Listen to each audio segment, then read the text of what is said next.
mga Libra signs! Welcome po sa Pinoy Twins Tarot. Kamusta po kayo? Mag-read po tayo ng cards para sa inyo today.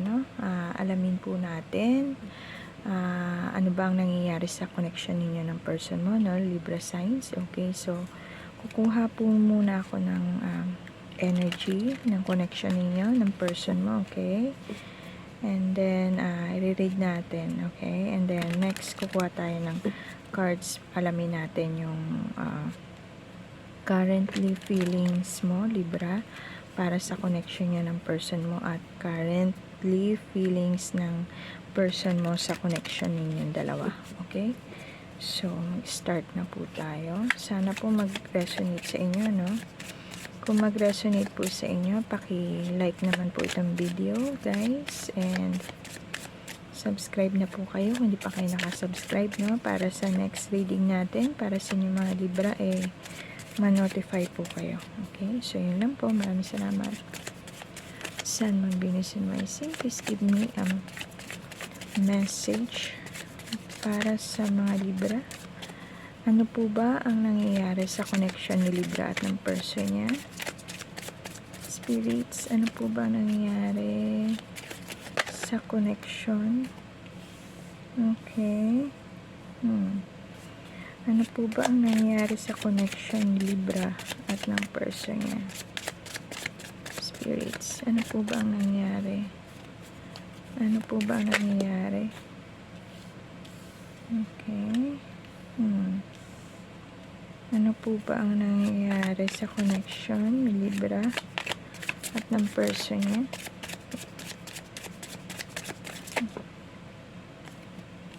Okay. Reverse din ng Queen of Wands. Okay. Okay. Bottom of the deck po natin. Temperance na reverse. Okay. Okay. Temperance na reverse. This person, okay. Wait lang, guys. Okay, this person is feeling out of control. Okay. Reverse kasi.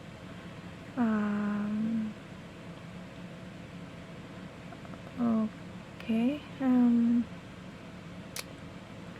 Guys. Okay. This person is very imbalance sa kanyang nararamdaman ngayon, ano? And walang pasensya. Okay. Walang pasensya tong person na ito. Reverse ng temperance. Okay. Parang ano nga, yun nga, feeling out of control. Okay, guys. So, yun yung ibig sabihin ng temperance in reverse. Okay. So, punta na tayo sa cards nyo, guys. Meron kayong the Strength, the Lovers, kaya lang reverse. Five of Swords na reverse. The Emperor. Okay. And reverse din ng Queen of Wands. Okay. So, meron kayong major arcana. 1, 2, 3, 4. Okay. Apat yung major arcana nyo, guys, no? Some of you,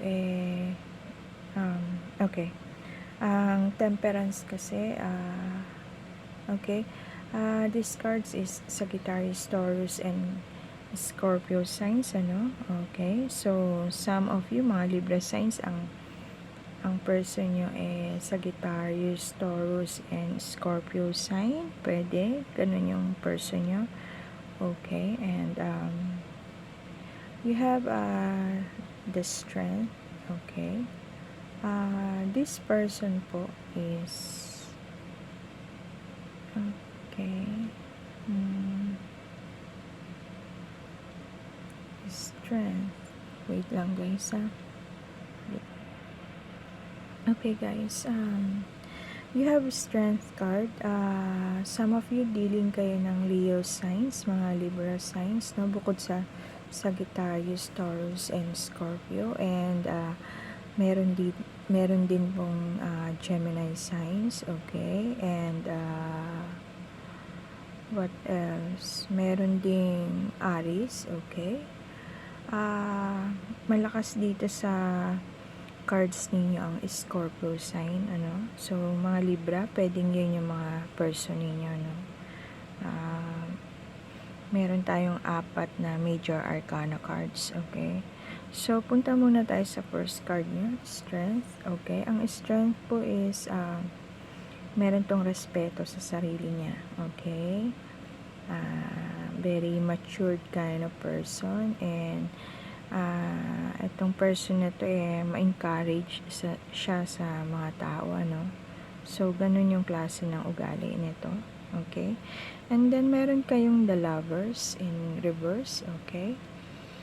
Ang Lovers po na reverse is, ibig po sabihin, breakup, okay? So, some of you, mga Libra, hiwalay kayo, ano? Or di kaya, divorce, okay? Divorce na kayo ng person nyo.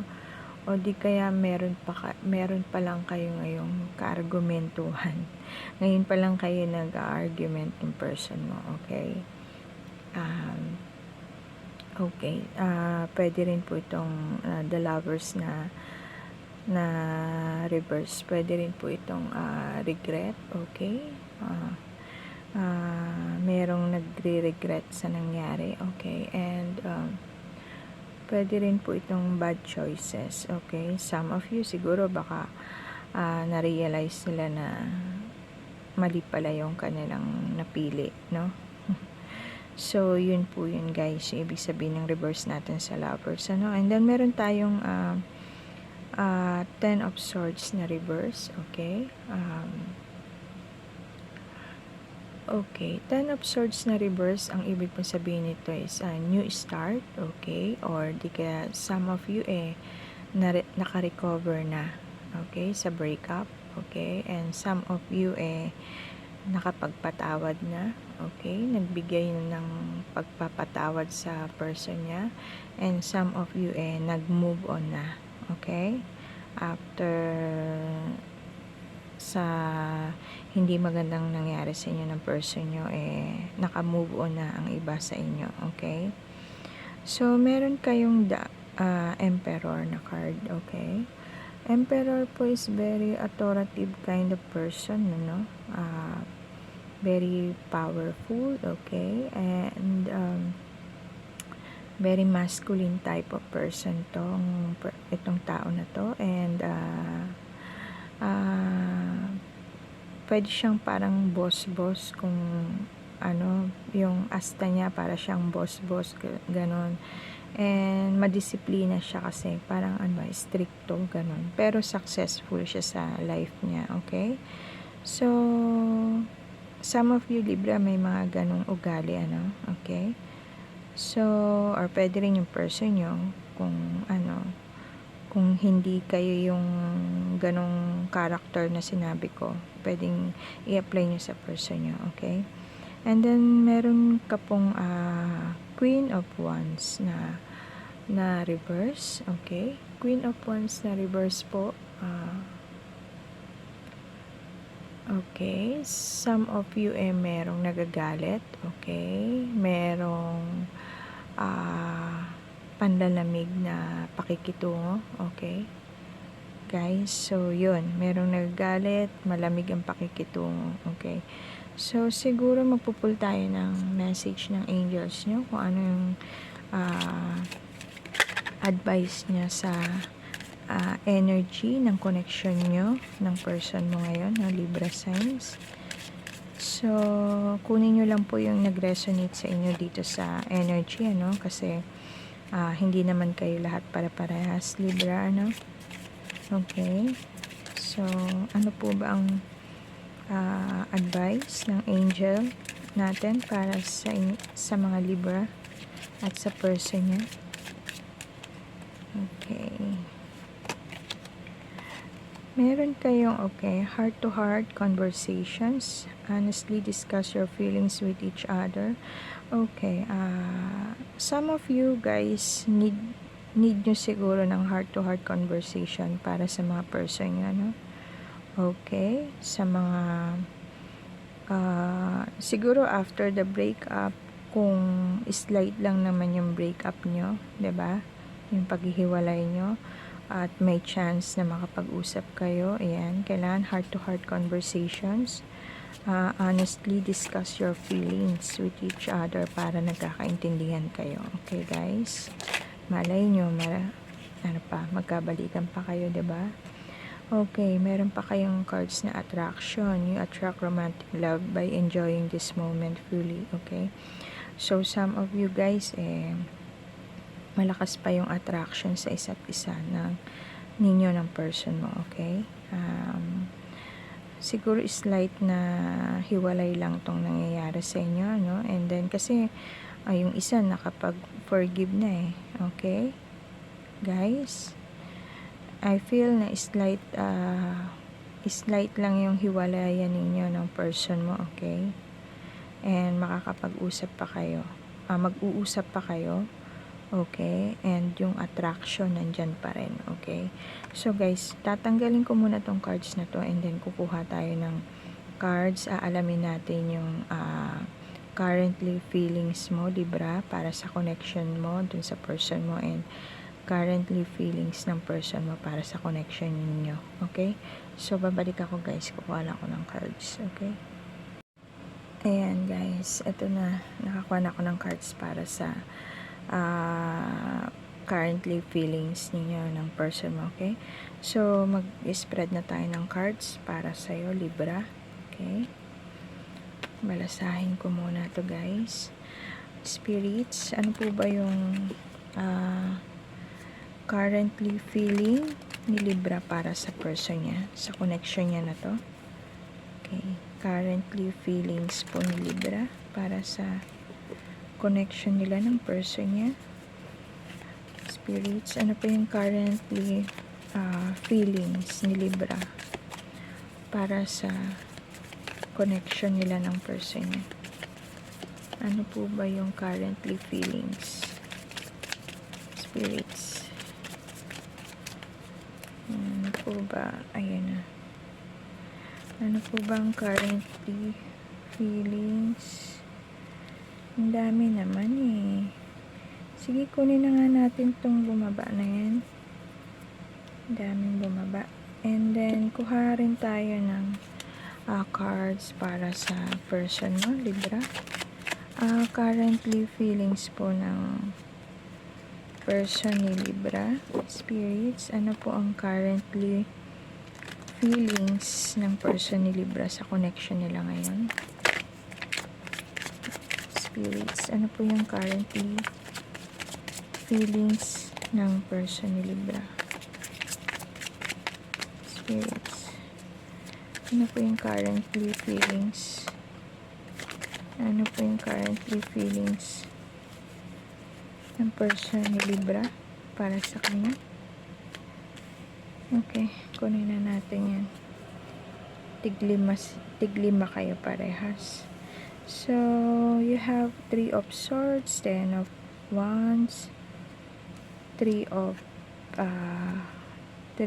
Pentacles, 7 of Swords, and 8 of Cups. Okay, and then yung person mo, meron siyang King of Wands, the Hierophant in reverse. Okay, Judgment. Kasi ganyan siya kanina, diba? So, naka-reverse. 4 of Swords and 10 of Swords, I mean. Okay. So, ito na guys yung mga currently feelings ninyo ng person mo, no? So, wait lang. Okay. So, basahin muna natin tong sa iyo, no? Libra signs. Meron kang 3 of Swords. Okay. Ang 3 of Swords po, ibig sabihin rejection. Okay. Heartbreak. disappointment. Okay, so yun yung feelings mo ngayon, Libra, no?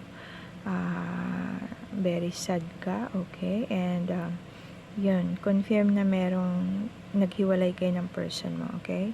So kasi meron kang card ng divorce, separation, okay? And then pain. Kasi nga syempre yun yung mararamdaman mo dahil nag-break kayo, 'di ba? Naghiwalay kayo eh. So, yun po yung feelings mo, no, Libra, sa 3 of Swords. And then, you have 10 of Wands, okay? Ang 10 of Wands po, ang ibig sabihin po niyan ay, okay, burden, okay? So, medyo hindi talaga maganda yung feelings mo, no, Libra sign. Very workaholic ang tao.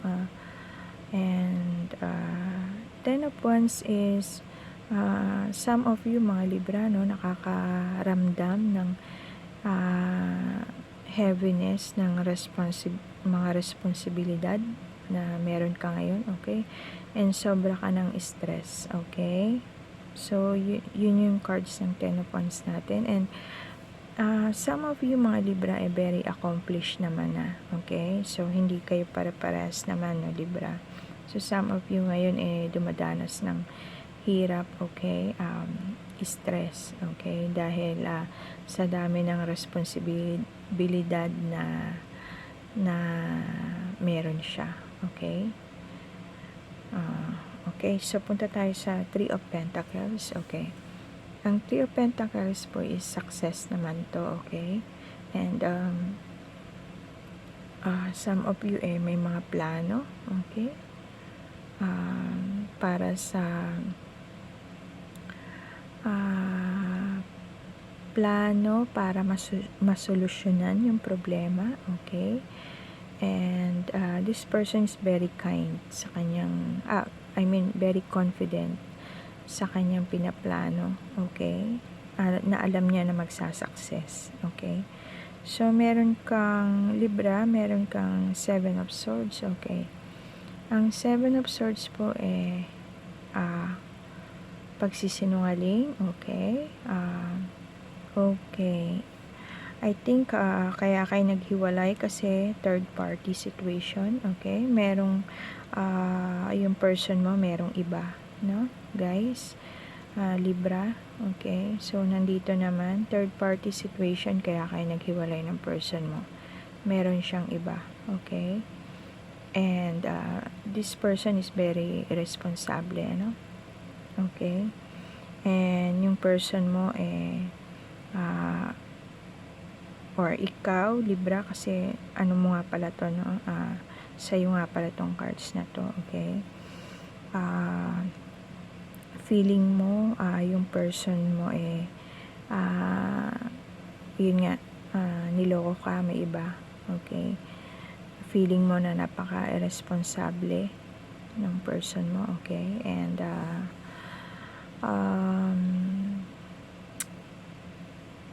feeling mo na gusto niyang mag-escape sa responsibilidad niya sa'yo. Siguro kung meron kayong anak, ano, kumbaga kaya sobra ka nang na-stress dahil ikaw na yung kumuha ng lahat ng responsibilidad. Yung person mo hindi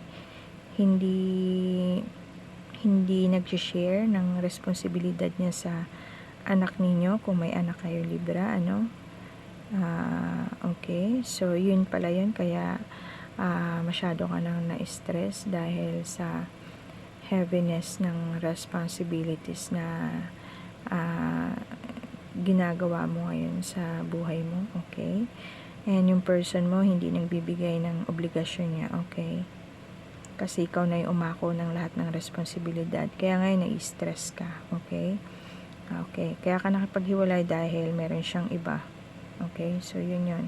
And then, meron kang 8 of Cups, okay? Ang 8 of Cups po, ang ibig sabihin nito abandonment, okay? So, yun nga, inabandon kayo ng person mo, Libra, no? Kaya, pain yung nararamdaman mo ngayon, okay? So, yun.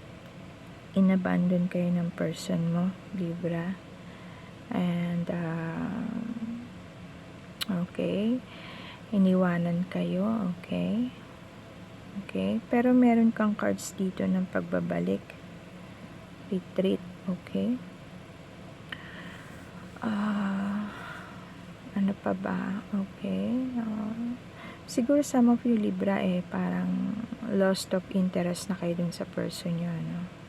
Parang yung feelings nyo, winidraw nyo na, okay? So, ayaw nyo na sa kanya, pero meron kang card na babalik, okay? Ikaw ba to, Libra? Gusto mong, merong card dito na babalik, okay? So, hindi ko alam kung ikaw ba to, Libra, o yung person mo, okay? Basta may card dito na magbabalik, okay? And, so, yun. Okay. Some of you, Libra, magta-travel, okay? So, siguro dahil sa hirap ng buhay na, no? Responsibilities mo, siguro naisip mo mag-travel o mag-abroad na lang, mag-apply ng abroad, okay? Guys, Libra, pwedeng ganon. Pupunta ka sa ibang lugar para mag-trabaho, okay? Okay, so yun yung feelings mo, no, Libra. And then, punta tayo dito sa cards ng person mo. Meron siyang King of Wands, okay? Ang King of Wands po this person is marespeto siya, okay? Very matured, okay? And ma-impluwensya siyang tao, okay? Siguro itong person na to maganda ang trabaho maganda ang posisyon sa trabaho niya, no? Very powerful, okay? Siguro ang trabaho nito ang posisyon niya siguro mga mataas, no? Okay? And then meron siyang the Emperor na reverse, okay?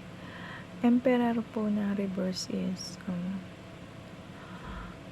okay, very immature, okay? Okay. Okay. Ang person mo, ang ego niya, no? Mataas ang ego ng person mo, okay? And, may pagka-immature yung ugali niya, okay? Okay, guys? And wala siyang, magandang plano. Okay, so kaya siguro lahat ng responsibilidad nasa iyo, no? Dahil ganun siyang klase ng tao, wala siyang magandang plano para sa obligasyon niya sa inyo, Libra, kung meron kayong anak, ano? Okay, pero maganda ang trabaho niya. Okay, maganda ang posisyon niya sa trabaho niya. Kaya lang wala siyang kasi immature nga yung ugali niya. Meron siyang pagka-immature. Okay? And mataas ang ego niya, okay? So meron siyang judgment, okay? Okay. Ang judgment po is rebirth, okay? Nagkaroon siya ng pagbabago pero light lang. Nagkaroon siya ng pagbabago, guys, yung person mo, pero light lang, okay? Hindi totaling nagbago siya na nagpakabuti. Talagang may ugali kasi siya na immature siya, okay? And wala siyang magandang plano para sa kung ano man yung naiwan niya sa'yo na responsibilidad, okay? Very immature nga kasi. So, nagkaroon ng pagbabago sa kanya pero konti lang, okay? Meron siyang reverse ng Six of Swords, okay?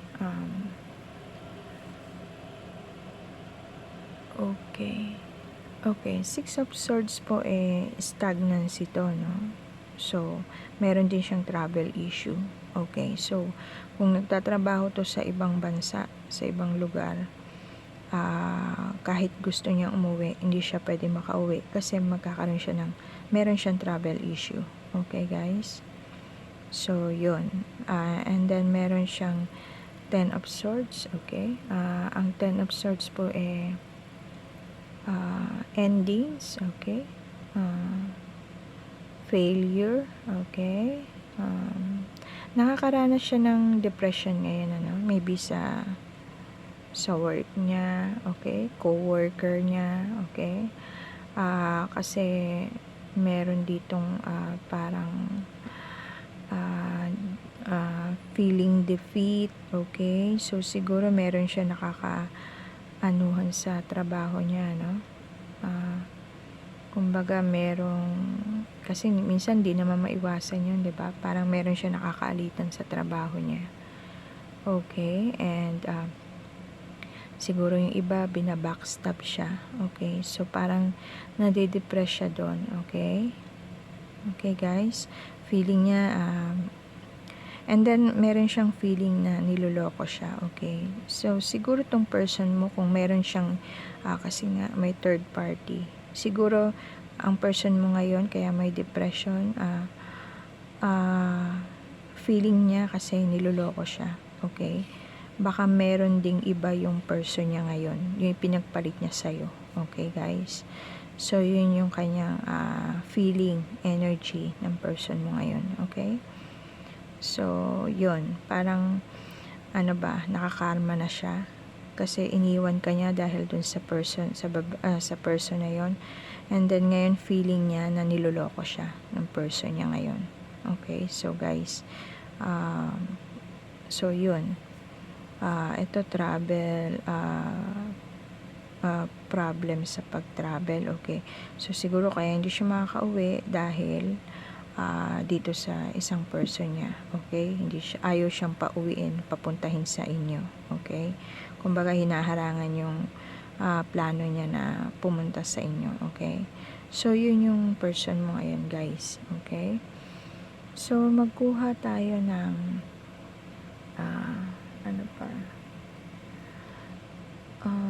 kuha tayo ng angel's message. Tingnan natin ano bang angel's message para sa sitwasyon, sa feelings ninyo, ng person mo, Libra signs. Ano po ba ang angel's message para sa inyong dalawa? Okay. Okay, ang sabi ng angel mo, Libra, it is safe for you to love. Okay, guys.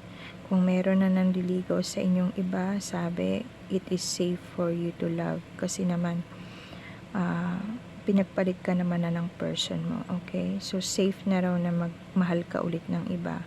Sabi, open your heart to give and receive the highest energy of all.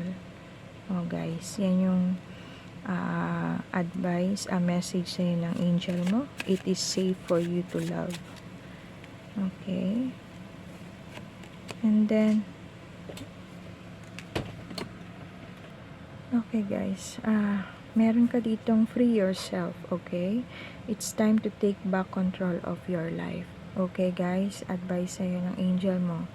Free yourself na. Okay. So, kung nakatali ka pa sa person mo, i-ano mo na yung sarili mo, okay? Move on ka na, and siguro kung meron nagkakagusto sa yung iba, ngayon, it is safe na for you to love ng iba, okay? So, hayaan mo na yung person mo, mag-move on ka na, okay? Guys, para hindi ka na mabawasan na yung stress mo na nararamdaman mo, okay? So, time to take back naman. Take back control of your life na, guys. Libra. So, yun lang yung ating message para sa inyo, guys, no? So, hindi na tayo magpupull ng message from your person kasi wala naman, I think, wala naman siyang magandang plano nga sa inyo, eh. 'Di ba? So, ngayon, humaharap siya sa problema, sariling problema niya ngayon na yung pinagpalit niya sa'yo, feeling niya, niloloko siya ngayon. Okay? So, hindi na tayo kukuha ng message para sa kanya. Okay? So, magpupul na lang tayo ng letters and numbers na baka mag-resonate sa person nyo. Okay, guys? Okay, ano po ba para kay Libra dito? Okay, tingnan natin tong mga to.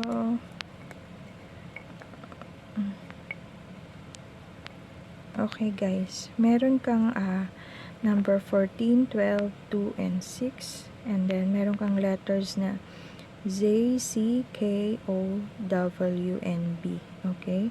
Baka mag-resonate to sa name and surname ng person nyo, and then yung numbers, baka importante sa inyo to, birthday or anniversary, guys. Okay? So, yun lang, guys, yung aking reading para sa inyo, Libra signs. Okay? So, magbibigay ako sa inyo ng powerful self-manifestation. Okay? Pwede nyo itong kopyahin, sulat nyo sa notebook nyo, and in-manifest nyo to everyday. Makakatulong to sa inyo, guys. Okay? Nahulog naman. Ito na lang sabi, everything I do turns into success. Guys, everyday i-manifest mo tong word na to. Okay? Makakatulong to sa inyo. Maganda kaya ng manifestation kasi nagkakatotoo, guys. Okay? So, and then, para ma-relax ka, no? Kasi na-stress ka naman, makinig ka ng mga subliminal music dito sa YouTube, okay? And, libangin mo yung sarili mo and pray, guys, para gumaan yung feeling mo, okay? And then, move on ka na, guys, and i-accept mo na yung nangyari sa inyo ng person mo, okay? Kung may anak kayo, everything naman everything you will do turns into success. Okay, so ganun naman talaga. Pag naghirap ka, pagdating ng panahon, aanihin mo rin yung pinaghirapan mo. Okay, without your ex, kasi pinagpalit ka naman na niya so move on ka na, guys. And then sabi ng angel mo, free yourself, and then it is safe for you to love. Okay, so pwede ka nang magmahal ng iba, guys. I-free mo na yung self mo sa ex mo. Okay, guys? So, yun lang, guys. Maraming salamat, see you next reading, and I hope naka-resonate kayo. Please like na lang po kung nagustuhan niyo yung reading natin. Naka-resonate kayo, okay? So, bye-bye po muna, mga Libra signs. And, ingat po kayo. Blessed be.